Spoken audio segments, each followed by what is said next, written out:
แผนกตำรวจจราจรนครหลวงจันทน์ได้ลงโฆษณาแนะนำแก่ผู้ใช้รถใช้ถนนเกี่ยวกับการเปลี่ยนทิศทางการสัญจรขึ้นใหม่ในตัวเมืองนครหลวงจันทน์จำนวน9เส้นทางซึ่งได้เริ่มปฏิบัติแต่วันที่28กุมภาพันธ์เป็นต้นมาเพื่อให้ประชาชนได้รับรู้เข้าใจและปฏิบัติให้ถูกต้องสำหรับมื้อนี้ภายในทิศนี้ขอให้บรรดาท่านอดทนแท้ๆเนาะให้คอยไปคอยมาให้ปฏิบัติตามประกาศแจ้งการอย่างเข้มงวดผู้ใดบ่ทันได้ลึงผู้ใดบ่ทันได้ฮู้ก็ขอให้บรรดาท่านบอกต่อๆกันไปเนาะเพื่อเป็นการสื่อสารให้ทุกๆคน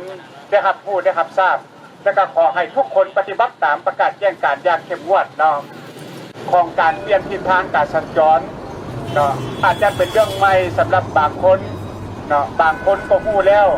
บางคนก็ยังบ่ได้ฮู้ฉะนั้นก็ขอให้บรรดาท่านบอกต่อๆกันไปให้เอาใจใส่ปฏิบัติตามประกาศแจ้งการให้เอาใจใส่ปฏิบัติตามป้ายสัญญาณการจราจรเครื่องหมายการจราจรที่ได้แต้มหมายไว้อยู่ตามหน้าทางขอให้บรรดาท่านปฏิบัติตามมันอย่างเข้มงวดเนาะถือว่ามาถึงเวลานี่มันพอดเวลาที่พวกเขาทุกคนจะต้องได้เอาใจใส่ปฏิบัติตามกฎระเบียบการสัญจรอย่างเข้มงวดเพราะเขาจะเห็นคือเก่าบ่ได้แล้วบรรดาท่านเพราะว่ารถเพิ่มขึ้นแต่ละมื้อรถหลายการสัญจรแออัดมีนักขับขี่จำนวนหนึ่งละเมิดกฎจราจรเฮ็ดให้มีอุบัติเหตุรวดต่ำกันเกิดขึ้นในแต่ละวันเนาะอันนี้มันเป็นปัญหาที่นักหน่วงสำหรับทางการฉะนั้นเพื่อลดพรปัญหาการจราจรแออัดและลดพรตัวเลขการเสียชีวิตที่เกิดมาจากอุบัติเหตุในแต่ละมื้อนี่เนาะทางการมีความจำเป็นต้องได้มีการทางระเบียบมีการจัดการสัญจรพื้นใหม่ทั้งหมดอยู่ในนครหลวงเวียงจันทน์ของพวกเขาเพื่อให้ทุกอย่างเป็นไปตามแผนและก็เพื่อเกี่ยมพ้องรับการเติบโตของนครหลวงเวียงจันทน์ของพวกเขาในอนาคตนี้เนาะฉะนั้นพวกเขามีความจำเป็นต้องได้เข้มงวดต่อการสัญจรอยู่ตามสายทางในนครหลวงเวียงจันทน์จึงขอเรียกร้องบรรดาท่านพ่อแม่พี่น้องให้เอาใจใส่ปฏิบัติตามประกาศแจ้งการอย่างเข้มงวดแท้ๆเนาะสำหรับ9เส้นทางที่เปลี่ยนทิศทางการสัญจรขึ้นใหม่ประกอบมีคือ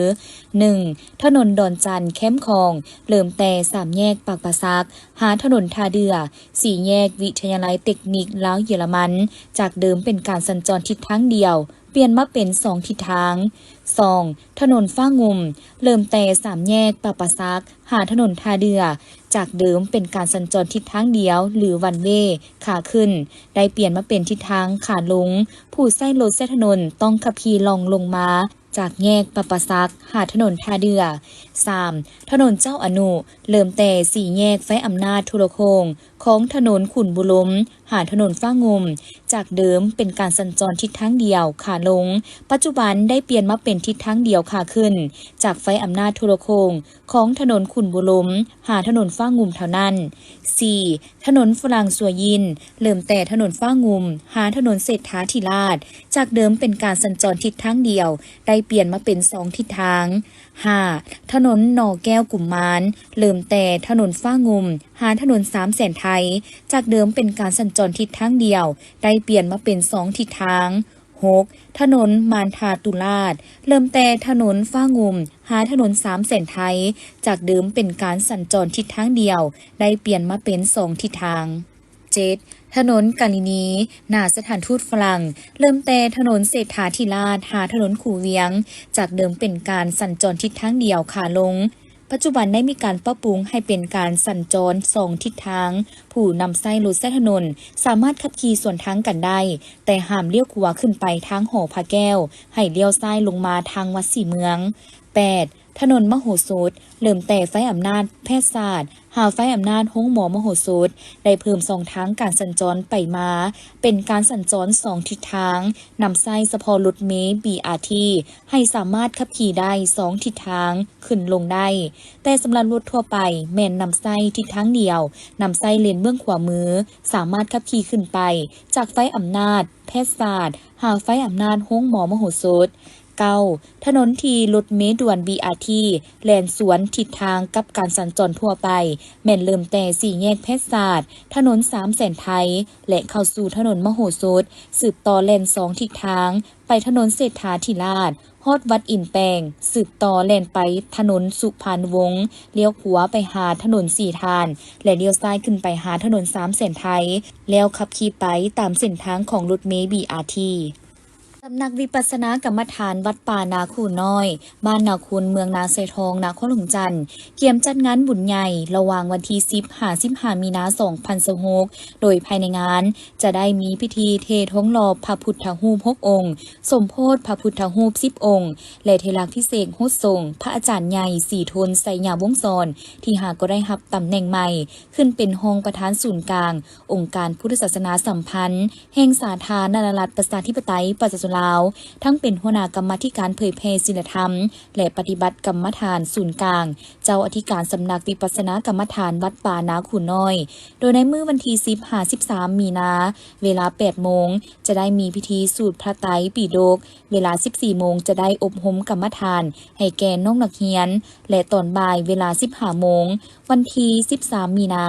แม่นจะได้มีพิธีแห่พระพุทธรูป10 องค์และพระไตรปิฎกลาวมาประดิษฐานและถวายไหว้วัดป่านาคูน้อยต่อมาวันที่14 มีนาเวลา 15 โมงจะได้มีพิธีเทท้องหล่อพระพุทธรูป6 องค์และมื้อสุดท้ายวันที่15 มีนาเริ่มแต่เวลา 8 โมงจะได้มีพิธีตักบาตรแด่พระสงฆ์80 องค์ต่อด้วยพิธีเทลาภิเษกโฮสทรงพระอาจารย์ใหญ่สีทนไสยาวงศ์สอนและในตอนค่ำเริ่มแต่เวลา 18 โมงจะได้เข้าสู่พิธีสูตรสมโภชพระพุทธรูปจำนวน10 องค์ตลอดทั้งคืนปัจจุบันประชาชนชาวพุทธศาสนิกชนแม้นสามารถเข้าไปร่วมเป็นเจ้าภาพเจ้าศรัทธาในการทำบุญบ่ว่าจะเป็นโรงทานน้ำโรงทานอาหารบูชาท้องหล่อผ้าและโมทนาบุญต่างๆได้ตั้งแต่มื้อนี้จนสำเร็จงานบุญระหว่างวันที่10-15 มีนาคม 2026นี้ในวันที่3 มีนาปี 2026ท่านจันทบุญสุขอรุณรองรัฐมนตรีกระทรวงอุตสาหกรรมและการค้าได้นำพาคณะลงติดตามกวดกาปั๊มน้ำมันอยู่ตามจุดต่างๆและบรรดาปั๊มที่หยุดให้บริการอย่างผิดปกติซึ่งการลงกวดกาในครั้งนี้แม้นเพื่อกวดกาติดตามการให้บริการว่ามีการกักตุนน้ำมันหรือปิดปั๊มโดยพลการพร้อมทั้งกวดสอบตัวจริงว่าปั๊มที่ปิดนั้นมีน้ำมันเหลืออยู่ในสร้างหรือบ่และถ้าพบเห็นว่ามีน้ำมันแต่เจตนาปิดเพื่อเก็งกำไรต้องสั่งให้เปิดบริการทันทีในกรณีหากผู้ประกอบการละเมิดและบ่ปฏิบัติตามระเบียบการทางเจ้าหน้าที่การค้าจะได้ดำเนินการเฮ็ดบทบันทึกและพิจารณาถอนใบอนุญาตดำเนินธุรกิจโดยบ่มีข้อยกเว้นทั้งนี้ก็เพื่อรับประกันให้น้ำมันมีคุณภาพได้ผ่านตรวจสอบและมาตรฐานวัดแทกไปพร้อมๆกันเพื่อให้มั่นใจว่าประชาชนได้สวมใส่น้ำมันที่มีคุณภาพและเต็มฤทธิ์การลงเคลื่อนไหวติดตามกฎการในครั้งนี้แม้หน้าที่ของพวกเขาที่จะรับประกันในการคุ้มครองการนำเข้าการแจกจ่ายและการติดตามการให้บริการของหัวหน่วยธุรกิจและพร้อมที่จะใช้มาตรการขั้นเด็ดขาดกับผู้ที่สร้างความปั่นป่วนต่อเศรษฐกิจสังคมในสภาพปัจจุบันนี้จากท่านผู้ชมในข่าวต่อไปนี้จะพาท่านผู้ชมมาติดตามคณะโฆษณาอบรมนครหลวงจันทร์ได้นำพาพนักงานเดินทางไปทัศนาอยู่เมืองวังเวียงแขวงเวียงจันทร์เนื่องในโอกาสวันแม่หญิงสากล3 มีนาคมรอบ116 ปีที่จะมาถึงนี้ในระหว่างวันที่27-28 กุมภาพันธ์ปี 2026 ที่ผ่านมาคณะโฆษณาอบรมนครหลวงเวียงจันทร์ได้นำพาพนักงานคณะโฆษณาอบรมและพนักงานที่ขึ้นกับเซ็นสถานีวิทยุโทรภาพนครหลวงเวียงจันทร์และหนังสือพิมพ์เวียงจันทร์ใหม่ได้เดินทางไปทัศนะและเที่ยวชมแหล่งท่องเที่ยวของเมืองวังเวียงแขวงเวียงจันทร์ซึ่งนำพาโดยท่านคำสบันโคตรใจหัวหน้าคณะโฆษณาอบรมนครหลวงเวียงจันทร์พร้อมด้วยคณะนำและอดีตการนำนครหลวงเวียงจันทร์เข้าร่วมสำหรับการสร้างขบวนการเพื่อไปทัศนะในครั้งนี้แม้นจัดขึ้นเนื่องในโอกาสกำลังขับตอนและเฉลิมฉลองวันแม่หญิงสากลวันที่ 8 มีนาคมครบรอบ116 ปีที่จะมาถึงนี้เพื่อให้พนักงานรัฐกรที่ขึ้นกับคณะโฆษณาอบรมนครหลวงเวียงจันทร์ได้ไปทัศนศึกษาตามแหล่งท่องเที่ยวที่มีชื่อเสียงของเมืองวังเวียงเป็นการศึกษาเรียนรู้และสร้างความเบิกบานมวลซื่นทางเต้าโฮมความสามัคคีระหว่างคณะนำและพนักงานด้วยกันเพื่อพร้อมเพรียงกันปฏิบัติหน้าที่ให้มีผลสำเร็จการไปทัศนศึกษาในครั้งนี้ ทางคณะก็ได้นำพาไปทัศนะและเที่ยวชมสถานที่ท่องเที่ยวถ้ำลมซึ่งเป็นแหล่งท่องเที่ยวที่สำคัญและมีชื่อเสียงอีกแห่งหนึ่งของเมืองบางเวียงซึ่งได้มีบ่อนนั่งชมวิวเลียบต่ำแม่น้ำซองและมีวิวภูผาอ้อมรอบที่สวยงามและหาเบิ่งได้ยากเฮ็ดให้มีนักท่องเที่ยวทั้งภายในและต่างประเทศเดินทางไปเที่ยวชมอย่างหนาแน่นและคึกคืนในแต่ละวันในท้ายอาทิตย์ผ่านมาธนาคารการค้าต่างประเทศลาวมหาชนสาขาแขวงอุดมไซได้นำเอาเครื่องช่วยเหลือไปมอบให้แก่น้องนักเรียนโรงเรียนอนุบาลประถมมัธยมน้ำแหงเมืองแบงเครื่องที่นำมามอบมีอุปกรณ์การเรียนอุปกรณ์กีฬาและแจกอาหารเที่ยงน้ำดื่มรวมมูลค่า30 ล้านกีบท่านแดดบัวเงินหัวหน้าธนาคารการค้าต่างประเทศลาวมหาชนสาขาแขวงอุดมไซกล่าวว่าการเคลื่อนไหวกิจกรรมเพื่อเป็นการสุขยู่ส่งเสริมช่วยเหลือสังคมก็คือนักเรียนเป็นการสร้างขบวนการภายในให้มีความเข้มแข็งและเพื่อเป็นการโฆษณาธนาคารการค้าต่างประเทศลาวมหาชนให้ทั่วสังคมรับรู้อย่างกว้างขวางซึ่งนอกจากเน้นใส่การดำเนินธุรกิจแล้วทางธนาคารยังได้ให้ความสำคัญในเวียกงานการช่วยเหลือสังคมอย่างแข็งแรงและด้วยความรับผิดชอบสูงในระยะผ่านมาได้ประกอบส่วนทุนฮ้อนเข้าในการปลุกสร้างโรงเรียนมอบเครื่องนุ่งห่มเครื่องกันหนาวอุปกรณ์การเรียนและอุปกรณ์กีฬาให้กับบรรดาโรงเรียนเขตห่างไกลในขอบเขตทั่วประเทศก็คือแขวงอุดมไซนอกนั้นยังมีการระดมการช่วยเหลือเพื่อสังคมผ่านผลิตภัณฑ์ BCEL1 Heart ซึ่งเป็นผลิตภัณฑ์ระดมทุนจากบุคคลทุกภาคส่วนในทั่วสังคมในการช่วยเหลือด้านต่างๆโอกาสดังกล่าวทานคำพรมณีวงศ์รองประธานคณะกรรมการปกครองเมืองแบงได้แสดงความขอบใจนำธนาคารที่นำเอาอุปกรณ์การเรียนมาช่วยเหลือให้แก่โรงเรียนบ้านน้ำแหงก็คือช่วยเหลือน้องนักเรียนซึ่งเป็นการประกอบส่วนสำคัญเข้าในการพัฒนาเรียกงานการศึกษาของเมืองสุขอยู่ให้แก่น้องนักเรียนเอาใจใส่ในการเรียนเพื่อให้การเป็นเด็กดีมีความรู้ความสามารถและมีอนาคตที่ดีพิธีจัดขึ้นในวันที่ 1 มีนาคม 2026อยู่สถาบันเลือดแห่งชาติมีผู้ต่างหน้าจากสถาบันเลือดแห่งชาติพนักงานแพทย์หมอสมาชิกจากมูลนิธิ We Love You นานาชาติประชาชนบ้านใกล้เคียงเข้าร่วมการบริจาคเลือดดังกล่าวแสดงให้เห็นถึงคุณค่าอันสูงส่งของการช่วยชีวิตเป็นการเผยแพร่วัฒนธรรมการบริจาคเลือดด้วยความสมัครใจโดยบ่เสียค่าใช้จ่ายมีองค์การจัดตั้งหนึ่งที่ได้จัดกิจกรรมบริจาคเลือดอย่างต่อเนื่องในทั่วโลกเพื่อช่วยเหลือเพื่อนบ้านผู้ที่ตกอยู่ในอันตรายถึงขั้นเสียชีวิตย้อนภาวะขาดแคลนเลือดและเพื่อเผยแพร่วัฒนธรรมการบริจาคเลือดด้วยความสมัครใจโดยบ่เสียค่าใช้จ่ายองค์การนั้นแม่นมูลนิธิ We Love You นานาชาติผู้ต่างหน้า We Love You ได้อธิบายถึงจุดประสงค์ของกิจกรรมนี้ว่าเลือดเป็นทรัพยากรที่สำคัญในการดำรงชีวิตเพียงอย่างเดียวที่บ่สามารถทดแทนได้ด้วยวิธีการอื่นดังนั้นสมาชิกของมูลนิธิจึงได้มาร่วมกันด้วยความจริงใจ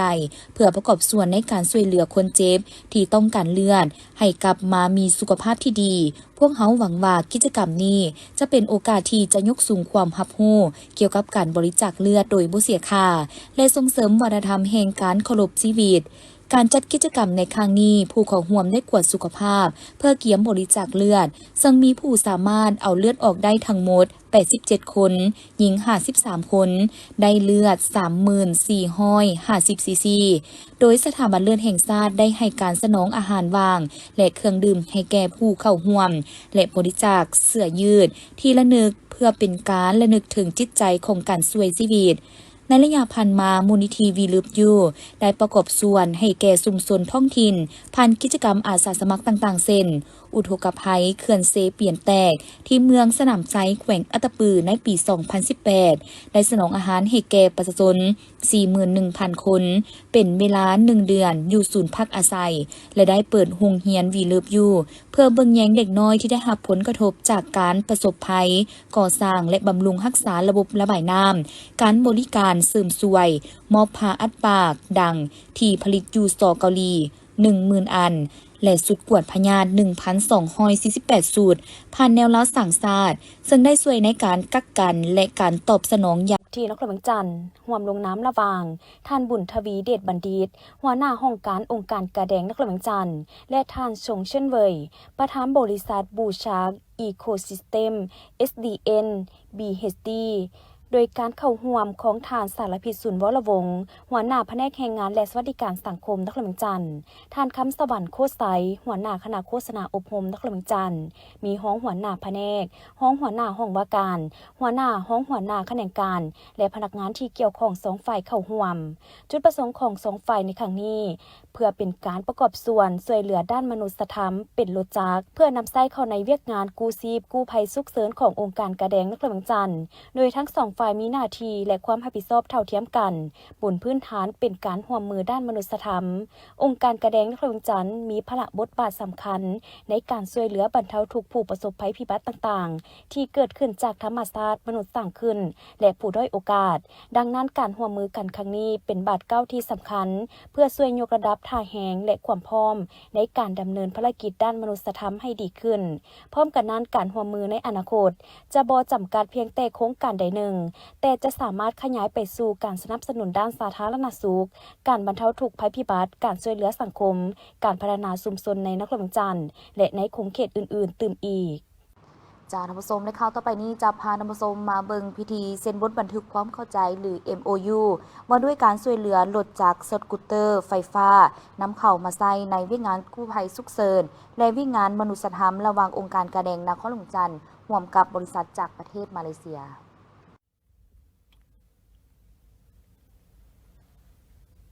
ในวันที่27 กุมภาพันธ์ 2026ได้จัดกล่องประชุมทาบทามห่างดำรัดว่าด้วยการปรับใหม่และมาตรการอื่นต่อผู้ละเมิดกฎหมายและระเบียบการช่วยสหกรณ์โดยการเป็นประธานของท่านภูวงศ์กิตตวงศ์รองรัฐมนตรีกระทรวงการเงินต่างหน้าจากกลุ่มอ้อมข้างช่วยสหกรณ์จากหาแขวงช่วยสหกรณ์9ตัวเมืองนครหลวงจันทร์เข้าร่วมโอกาสนี้ท่านภูวงศ์กิตตวงศ์ได้มีคำเห็นว่าจุดประสงค์ของกล่องประชุมในครั้งนี้แม่นเพื่อทาบทามและรับฟังการประกอบคำคิดคำเห็นจากบรรดาทานการสร้างดำรัสว่าด้วยการปรับใหม่และมาตรการอื่นต่อผู้ละเมิดกฎหมายและระเบียบการช่วยสหกรณ์ปัจจุบันได้สำเร็จการค้นคว้าร่วมกับกรมกฎหมายกระทรวงยุติธรรม3ครั้ง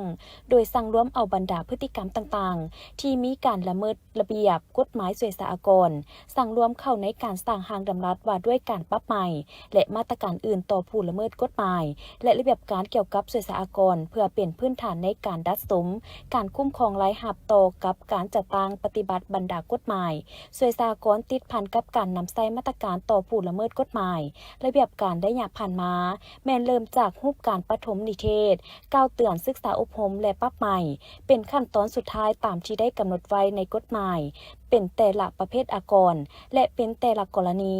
ซึ่งจุดประสงค์หลักแม่นเน้นใส่ให้ผู้ประกอบการเข้าใจต่อพันธะของตนให้ผู้ประกอบการได้หันเข้าสู่ระบบบ่แม่นการปรับใหม่แต่รูปการปฏิบัติตัวจริงเห็นว่าบ่ทันสามารถบังคับใช้กฎหมายได้อย่างเต็มส่วนการค้นคว้าดำรัสปรับใหม่ด้านพื้นฐานแม่นได้สมเทียบใส่ภาคส่วนอื่นที่ได้มีดำรัสว่าด้วยการปรับใหม่เป็นต้นแม่นแขนงการบินพลเรือนแขนงป้องกันความสงบและแขนงคุ้มของทรัพย์สินของรัฐที่หับไส้ของเขตเวียกงานที่ตนรับผิดชอบในกล่องประชุมผู้เข้าร่วมได้มีการแลกเปลี่ยนความคิดความเห็นอย่างกงไปกงมายกให้เห็นสภาพการจัดตั้งปฏิบัติตัวจริงผลศักดิ์สิทธิ์บางนิติกรรมที่เป็นบอนอิงในการจัดตั้งปฏิบัติเวียกงานตัวจริงที่เห็นว่ายังบ่สอดคล้องเท่าที่ควรเฮ็ดให้บางหัวหน่วยบ่ให้ความร่วมมือต่อเจ้าหน้าที่เท่าที่ควรคาดว่าถ้าหางดำรัสดังกล่าวได้รับการรับรองแล้วจะเป็นบอนอิงที่ดีเฮ็ดให้การคุ้มครองจัดเก็บรายรับเวียกงานช่วยสหกรณ์มีใบหน้าใหม่มีผลงานที่ดีขึ้นเป็นก้าวๆอย่างยืนยงกองประชุมดังกล่าวได้จัดขึ้นในท้ายอาทิตย์ที่ผ่านมานี้โดยการเข้าร่วมเป็นประธานของทานนูการสุวรรณราชรองประธานศาลปาสนแขวงขบวนทานอารุณจันทวงศ์ประธานคณะกวดกาผักเมืองประธานองค์การกวดกาลัดเมืองมีบรรดาคณะประธานศาลเขตหนึ่งตากนาคณะจัดตั้งเมืองตลอดฮอดพนักงานศาลปาสนเข้าร่วมทานลำพงทุมมจันทร์ประธานศาลปาสนเขตหนึ่งแขวงขบวนได้รายงานการเคลื่อนไหวเวียกงานของศาลปาสนเขตหนึ่งระยะ1 เดือนผ่านมาจากนั้นคณะพิสอบก็ได้ผ่านมาตรฐาน และเงื่อนไขพนักงานรัฐกรที่จะบรรจุเข้าโครงประกอบการจัดตั้งเป็นของประธานศาลปาสนเขตหนึ่งเพื่อให้บรรดาผู้เข้าร่วมทาบทามได้ค้นคว้าเลือกเฟ้นเอาบุคลากรที่จะบรรจุเข้าโครงประกอบการจัดตั้งและใช้สิทธิประชาธิปไตยโดยความรับผิดชอบสูงอย่างถี่ถ้วนลึกซึ้งภาวะวิสัยถูกต้องตามระเบียบเพื่อเป็นทิศทางในการค้นคว้าเลือกเอาบุคลากรและรับประกันไปตามทิศที่พรรคได้กำหนดไว้ท่านอารุณจันทวงศ์ได้มีคำเห็นชี้นำให้บรรดาผู้แทนเอาใจใส่ในการค้นคว้ากับแน่นเกี่ยวกับมาตรฐานเงื่อนไขให้เบิ่งมาตรฐานเงื่อนไขด้านคุณทัศน์การเมืองคุณสมบัติศีลธรรมปฏิบัติเป็นกกเลือกเอาบุคคลที่มีคุณทัศน์การเมืองหนักแน่นมีความรู้ความสามารถและสุขภาพแข็งแรงเคียงคู่กันนั้นทัศนะที่ควรเอาใจใส่ต้องยืนอยู่ในผลประโยชน์รวมเป็นหลักมีความเสียสละหับใส่ประชาชนอย่างแท้จริงจากนั้นคณะพิสอบก็ได้ทับถามได้มีการแนะนำระเบียบและวิธีการขีดบัตรทับถามพร้อมทางดำเนินการปลดบัตรทับถามอย่างเป็นทางการในโอกาสที่ทานคำพลอยวรรณสารรองประธานผู้ประจำการศูนย์กลางแนวเล้าสั่งศาสตร์พร้อมด้วยคณะรับผิดชอบวิงานกองทุนสามัคคีและพัฒนาแนวเล้าสั่งศาสตร์ได้ลงเคลื่อนไหวสุบยูวิงานกองทุนอยู่แขวงอุดมไซดังนั้นมาในวันที่28กุมภาพันธ์2026ผ่านมานี้ทานพร้อมคณะก็ได้เข้าพบปะทานบุญคงหลาเจียมพรเลขาคณะบริหารงานพรรคแขวงอุดมไซพร้อมคณะองค์การแนวเล้าสั่งศาสตร์แขวงในโอกาสนี้ทานก็ได้รายงานจุดประสงค์ของการมาเฮ็ดเวียกอยู่แขวงอุดมไซครั้งนี้ก็เพื่อจัดตั้งพันขยายบทบันทึกสวยจำการร่วมมือดำเนินโครงการกองทุนสามัคคีและพัฒนาแนวเล้าสั่งศาสตร์ระหว่างศูนย์กลางแนวเล้าสั่งศาสตร์กับกลุ่มบริษัทพงสวรรค์จำกัดติดพันกับขบวนการแข่งขันหักศาสตร์และพัฒนาขบวนการสร้างครอบครัวและบ้านสามัคคีปองดองหลืบล้างความทุกข์ยากของประชาชนลาวบรรดาเผ่าและปลุกระดมทั่วปวงชนเข้าร่วมการจัดตั้งปฏิบัติ2หน้าที่ยุทธศาสตร์คือการปกปักรักษาและสร้างสรรค์พัฒนาประเทศชาติโอกาสเดียวกันนี้ท่านเลขาคณะบริหารงานพรรคแขวงก็ได้กล่าวต้อนรับและตีราคาหมากผลของโครงการดังกล่าวและพร้อมให้การสนับสนุนเพื่อยุแหงการพัฒนาเศรษฐกิจสังคมของแขวงตามทิศทางเศรษฐกิจเอกราชเป็นเจ้าตนเองเถื่อละกันพิธีดังกล่าวได้จัดขึ้นในท้ายอาทิตย์ที่ผ่านมานี้อยู่ที่บ้านดอนไซเมืองไซแขวงอุดมไซโดยการเข้าร่วมของทานบุญคงลาดเจียมพรเลขาพรรคแขวงอุดมไซทานสมภาวันสุจริตหัวหน้าแผนกโยธาธิการและขนส่งแขวงอุดมไซทานบุญแปงสุกเกษรอำนวยการรัฐวิสาหกิจน้ำประปาแขวงอุดมไซมีต่างหน้ารัฐวิสาหกิจน้ำประปาบรรดาแขวงภาคเหนือพนักงานหลักแรงภายในรัฐวิสาหกิจน้ำประปาภายในแขวงและบรรดาเมืองเข้าร่วมในพิธีได้รับฟังการรายงานเกี่ยวกับประวัติความเป็นมาและการเติบใหญ่ขยายตัวของรัฐวิสาหกิจน้ำประปาแขวงอุดมไซนับแต่มือสร้างต่างจนถึงปัจจุบันเป็นเวลา40ปีภายใต้การนำพาชี้นำของคณะพรรคคณะนำแต่ละสมัยซึ่งสามารถได้มีผลงานอันพ้นเด่นในหลายด้านและสำหรับการสร้างตั้งอาคารห้องการหลักใหม่ของรัฐวิสาหกิจน้ำประปาแขวงอุดมไซเนื่องจากอาคารห้องการดังเก่าได้นำไซมาเป็นเวลาหลายปีมีความทรุดโทรมเปเพสถานที่คับแคบและเป็นพื้นที่ต่ำพอฤดูฝนเกิดมีน้ำท่วมขังห้องการเฮ็ดเวียกแออัดบ่มีบ่อนเก็บเมียนอุปกรณ์และเครื่องมือหับใช้ต่างๆเฮ็ดให้พบความยุ่งยากหลายปัญหานอกจากนั้นยังเป็นการปรับปรุงพัฒนาและยกระดับสถานที่เฮ็ดเวียกให้แก่พนักงานภายในรัฐวิสาหกิจน้ำประปาให้มีความสะดวกสบายและนับมือดีขึ้นเทอละก้าวอาคารห้องการหลังใหม่นี้ได้เริ่มต้นลงมือก่อสร้างแต่ปี 2022 โดยแม่นบริษัทอินดาราก่อสร้างเคหสถานและชลประทานจำกัดผู้เดียวชนะการประมูลและก่อสร้างตามระยะเวลาที่ได้กำหนดในเบื้องต้นแม่นระยะเวลา24เดือนในมูลค่าการก่อสร้างทั้งหมด10ตือ290ล้านกีบโดยแม่นงบประมาณสะสมภายในของรัฐวิสาหกิจน้ำประปาแขวงอุดมไซห้อยส่วนห้อยผ่านการจัดตั้งปฏิบัติตัวจริงเห็นว่าสภาพการเปลี่ยนแปลงทางด้านเศรษฐกิจภายใน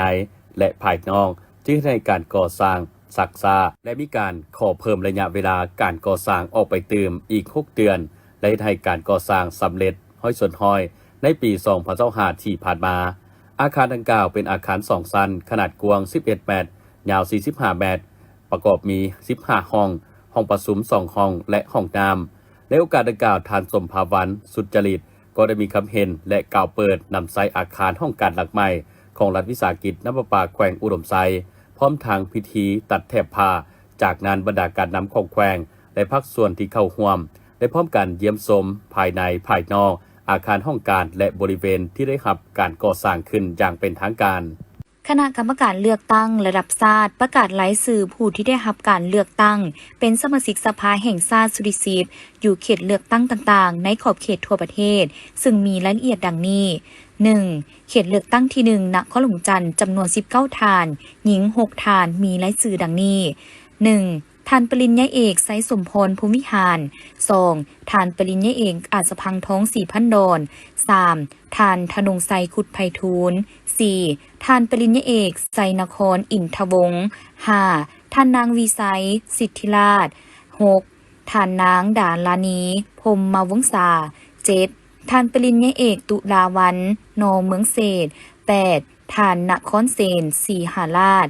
9. ฐานธนงศิษย์เมืองจันทร์ 10. ฐานสอนไซสีสมพันธ์ 11. ฐานสีเวียงทองโสภาพมีไซ 12. ฐานปริญญาเอกไพฑูรย์เทียงละไม 13. ฐานนางกันทินาบ้านอินหวน 14. ฐานสมบัติจันทมาศ 15. ฐานนางคำแวนสิ่งบัณฑิต 16. ฐานสมสวัสดิ์กรมไซสนา 17. ฐานพันโทนาถเทพวงศ์ 18. ฐานนางบัวละพันธ์ธีรศักดิ์ 19. ฐานนางจำปาทองทะลุที่27กุมภาพันธ์มาปริญญาเอกวงศ์สวรรค์ไสยวงศ์ประธานคณะกรรมการปกครองแขวงอุดมไซ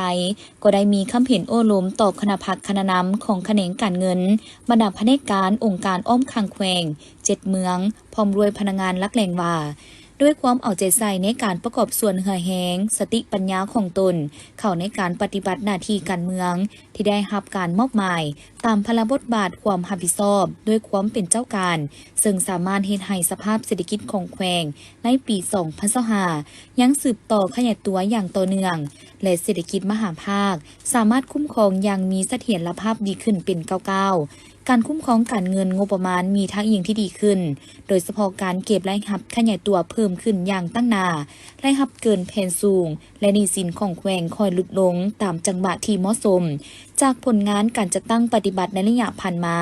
ฐานยังได้เน้นหนักให้แขนงการเงินทุกขั้นจงเพิ่มความรับผิดชอบเอาใจใส่บุกบืนและตัดสินใจสูงต่อทิศผันเปลี่ยนใหม่อย่างแข็งแรงลึกซึ้งและรอบด้านในการจัดตั้งปฏิบัติแนวทางนโยบายของพรรครัฐโดยเฉพาะการผันขยายมติว่าด้วยการสร้างเศรษฐกิจเอกราชเป็นเจ้าตนเองในระยะใหม่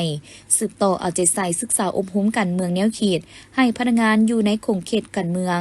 สืบต่อเพิ่มทวีจัดตั้งผันขยายมติ04ทับกมสพว่าด้วยการสร้างเศรษฐกิจเอกราชเป็นเจ้าตนเองในระยะใหม่ก็คือมติ05ทับลบว่าด้วยการแบ่งความรับผิดชอบในการปฏิบัติมติดังกล่าวให้เป็นรูปธรรมแผนกการเงินเป็นเจ้าการสุกยูการจัดตั้งปฏิบัติแผนพัฒนาเศรษฐกิจสังคมของแขวงเป็นใจกลางสุกยูการขยายตัวเศรษฐกิจให้สามารถบรรลุในระดับ 5.4 ส่วนห้อยในปี2026ด้านรายรับงบประมาณต้องได้สู่โซนให้บรรลุได้ในระดับบอลลุด 5.5 ส่วนห้อยของ GDP ในปี2026ด้านรายจ่ายงบประมาณต้องเอาใจใส่สืบต่อปรับปรุงขอดขั้นตอนในการอนุมัติและเบิกจ่ายงบประมาณผ่านระบบทันสมัยรับประกันความโปร่งใสและมีประสิทธิผลสร้างแผนและจัดตั้งปฏิบัติโครงการลงทุนของรัฐต้องให้ไปตามจุดสุ่มและเป้าหมายของการพัฒนาแต่ละด้านเผยแพร่ผลของการสำรวจพลเมืองครั้งที่ 5เพื่อเป็นพื้นฐานในการกำหนดนโยบายและสุกยูการพัฒนาเศรษฐกิจสังคมเอาใจใส่ทบทวนและกำหนดยุทธศาสตร์การร่วมมือด้านเศรษฐกิจเพิ่มทวีกลไกการประสานสมทบระหว่างบรรดาแขนงการให้นักแน่นขึ้นแขนงการเงินและทุกแขนงการจงสืบต่อยกสูงความรับผิดชอบต่อหน้าที่การเมืองของตนอย่างแท้จริงในการพัฒนาเศรษฐกิจสังคมให้มีความเข้มแข็งและนักแน่นมีจิตใจรักชาติมีความตัดสินใจสูงและเสียสละเพื่อส่วนรวมกองประชุมดังกล่าวได้จัดขึ้นในวันที่27กุมภาพันธ์2026ที่ผ่านมานี้โดยการเป็นประธานร่วมของทานแพงใจสัญญาวงศ์หัวหน้าคลังเงินแห่งรัฐประจำแขวงกับมวลทานบุญคำสัญญแสงของหัวหน้าแผนกการเงินแขวงกับมวล มีต่างญาติจากพนักงานออมคลังแขวงต่างนาคลังเงินแห่งรัฐจากบรรดาเมืองและพนักงานวิชาการเข้าร่วมทานนางพรนิมิตรไสยพงศ์ของหัวหน้าคลังเงินแห่งรัฐประจำแขวงขบวนได้ผ่านบทสรุปการจัดตั้งปฏิบัติเวียกงานประจำปี 2025และทิศทางแผนการประจำปี 2026การจัดตั้งปฏิบัติรายรับงบประมาณแต่วันที่1มังกรหาวันที่31ธันวาคม2025ด้านรายรับแผนรายรับทั้งหมด 3,973 ตื้อกีบปฏิบัติได้ 6,078 ตื้อกีบเท่ากับ 152.99 ส่วนหอยของแผนการปีแผนรายรับส่วนกลาง 1,257 ตื้อกีบปฏิบัติได้ 1,798 ตื้อกีบเท่ากับ 143.01 ส่วนหอยของแผนการปีรายรับผู้ท้องถิ่น 2,715 ตื้อกีบปฏิบัติได้ 4,279 ตื้อกีบเท่ากับ 157.62 ส่วนหอยของแผนการปีแผนรายจ่ายทั้งหมด 1,544 ตื้อกีบปฏิบัติได้ 1,525 ตื้อกีบเท่ากับ 99.01 ส่วนหอยของแผนการปีแผนรายจ่ายปกติ 837.30 ตื้อกีบปฏิบัติได้ 821.95 ตื้อกีบเท่ากับ 99.01 ส่วนหอยของแผนการปีในกองประชุมต่างนาบรรดาแขนงการที่เกี่ยวข้องก็ได้ผลัดเปลี่ยนกันผ่านคำแนะนำเกี่ยวกับการชำระรายจ่ายงบประมาณแห่งรัฐผ่านบัญชีรวมศูนย์คลังเงิน TSA ด้วยระบบทันสมัยของกระทรวงการเงินผ่านแจ้งการว่าด้วยการนำใช้บัตรเงินสดสมาร์ทการ์ดในการเบิกถอนเงินงบประมาณอยู่คลังเงินแห่งรัฐขั้นท้องถิ่นและการนำใช้ลายเซ็นอิเล็กทรอนิกส์ผ่านข้อตกลงว่าด้วยการนำใช้ระบบข้อมูลข่าวสารการเงินภาครัฐสปป.ลาวผ่านคำแนะนำเกี่ยวกับการคุ้มครองและนำใช้ระบบชำระพันธะงบประมาณแห่งรัฐแบบรวมศูนย์ผ่านบทแนะนำเกี่ยวกับการคุ้มครองบัญชีเงินฝากของหัวหน่วยงบประมาณกองทุนของรัฐผ่านข้อตกลงว่าด้วยการจัดตั้งและการเคลื่อนไหวของคลังเงินแห่งรัฐบางมาตราที่ติดพันกับคลังเงินแห่งรัฐประจำแขวงและคลังเงินแห่งรัฐประจำเมืองนอกจากนั้นยังมีการแลกเปลี่ยนคำคิดความเห็นจากบรรดาภาคส่วนแขนงการโดยซอกให้เห็นปัญหาต่างๆเพื่อซอกหาวิธีแก้ไขกองประชุมจัดขึ้นในวันที่27กุมภาพันธ์มานี้โดยการเข้าร่วมของทานศรีวิไลสุริโยรองประธานคณะกรรมการปกครองเมืองอุทุมพรดร.ผู้คงปกองแก้ววิไส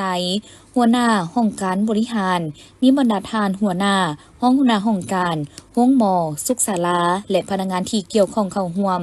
กองประชุมได้ยกให้เห็นถึงความจำเป็นอันหีบด่วนพยาธิโปลิโอเป็นพยาธิที่อันตรายบ่มียาปิ่นปัวให้หายขาดและสามารถเฮ็ดให้เด็กพิการลอยแหลวตลอดชีวิตดังนั้นการจัดตั้งขบวนการดังกล่าวจึงเป็นมาตรการเดียวที่จะช่วยสร้างภูมิคุ้มกันหมู่และปกป้องลูกหลานให้ปลอดภัย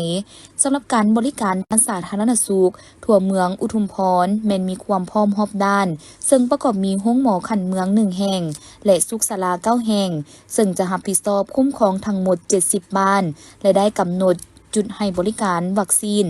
157จุดเพื่อให้บริการแก่เด็กกลุ่มเป้าหมายที่มีอายุรวม5ปีในทั่วเมืองมีเด็กกลุ่มเป้าหมาย 1211 คนแผนการจัดตั้งปฏิบัติในครั้งนี้จะแบ่งออกเป็น2รอบใหญ่คือรอบที่1วันที่2-51 มีนาคม 2026และรอบที่2วันที่23มีนาคม1เมษายน 2026โดยเด็กน้อยในเกณฑ์อายุเป้าหมายทุกคนต้องได้รับการหยอดวัคซีนโปลิโอจำนวน2หยอดถึงแม้นว่าจะบ่เคยได้รับวัคซีนรอบปกติมาแล้วก็ตามนอกนี้ในบางเขตเสี่ยงยังจะมีการให้วัคซีนป้องกันหมักแดงหมักเยียตื่มอีกเพื่อให้บรรลุขั้นหมายของการปกคุมวัคซีนให้ได้หลายกว่า95ส่วนห้อยทีมงานแพทย์หมอจะนำใช้ยุทธศาสตร์การสื่อสารและปลุกระดมสุ่มสนแบบแจ้งล่วงหน้า7วันเตือน3วันและยืนยัน1วันก่อนลงพื้นที่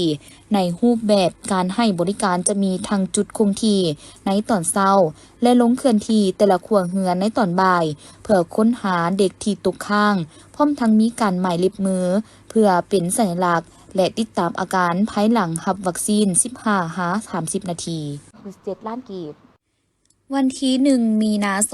2026ที่เมืองสานไซแขวงอัตตปือ ได้จัดพิธีมอบหับเครื่องช่วยเหลือจากครอบครัวกันน้ำขันสูง ให้แก่ประชาชนที่ทุกข์ยากและขาดเคินในเขตห่างไกลศอกลีก เพื่อในใส่การบรรเทาทุกข์และยกระดับชีวิตการเป็นอยู่ให้ดีขึ้น เข้าร่วมในพิธีโดยท่านนางมณีวรรณพรหมธาตุตั้งนามครอบครัวกันน้ำขันสูงทานบุญถึงดวงสวรรค์เลขาพรรคแขวงอัตตปือ และทานบริสุทธิ์พรหมโคตหัวหน้าองค์การกาแดงแขวงอัตตปือ พร้อมด้วยภาคส่วนเกี่ยวข้องเข้าร่วม เครื่องช่วยเหลือในครั้งนี้ได้ถูกนำไปมอบให้แก่238ครอบครัว และนักเรียนใน2เป้าหมายคือ บ้านวังตัดน้อย และบ้านดักบอกซึ่งรายการเครื่องประกอบมี เครื่องนุ่งห่มและผ้าห่ม238ธงอุปกรณ์การเรียนและเครื่องอุปโภคบริโภค238ธงอุปกรณ์ครัวเรือน238สูตร เกือบเด็กน้อย238คู่ เกลือกิน 2,500 กิโล และอุปกรณ์กีฬา3สูตร เงินสดมอบให้บ้านละ10 ล้านกีบ รวม20ล้านกีบ รวมมูลค่าการช่วยเหลือทั้งหมด367ล้านกว่ากีบ ในโอกาสนี้ท่านบุญถึงดวงสวรรค์ได้กล่าวแสดงความขอบใจอย่างสูง และย่องยอสมเสยต่อน้ำใจอันประเสริฐของครอบครัวกันน้ำขันสูง ที่ได้ให้ความสำคัญ และเข้ามาช่วยเหลือพ่อแม่ประชาชนในเขตห่างไกลศอกลีก ซึ่งถือเป็นการประกอบส่วนอันสำคัญเข้าในการแก้ไขความทุกข์ยาก และพัฒนาชีวิตการเป็นอยู่ของประชาชน